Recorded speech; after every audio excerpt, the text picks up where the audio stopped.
Hello medics. तो आज मैं आप सबको जीपीटीएलए स्कोर में ए यानी अबॉर्शन या गर्भपात के बारे में एक्सप्लेन करूंगी। इसमें सबसे पहले अबॉर्शन या गर्भपात किसे कहते हैं वो समझते हैं।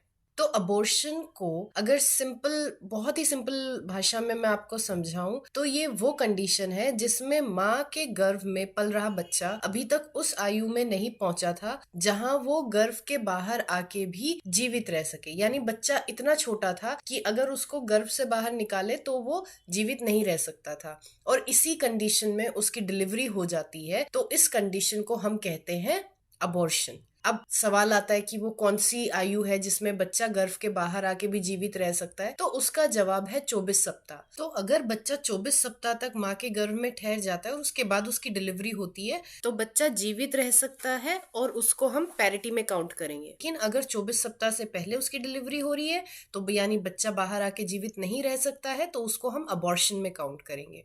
आई होप आप सब इसे बहुत क्लियरली समझ गए होंगे। अब एक और कंडीशन है कि अगर आपको नहीं पता है कि जब बच्चा बाहर आया है या बच्चे की डिलीवरी हुई है वो उस समय 24 सप्ताह का है या 24 सप्ताह से कम का है, तो उसमें एक और चीज के थ्रू हम पता लगा सकते हैं कि ये अबॉर्शन है क्या। कि जो बच्चा बाहर आया है उसका वजन अगर 500 ग्राम से कम है तो वो अबॉर्शन कहलाएगा, या फिर उसकी आयु 24 सप्ताह से कम है। इन दोनों कंडीशन में उसे अबॉर्शन में काउंट करेंगे। अब अबॉर्शन बहुत सारे तरह के होते हैं, लीगल अबॉर्शन है या और भी बहुत सारे इसके टाइप्स हैं। उन सब के बारे में मैं आपको अगली एक वीडियो में एक्सप्लेन करूंगी अच्छे से। Thank you for watching. For more videos, please do like and subscribe to this channel.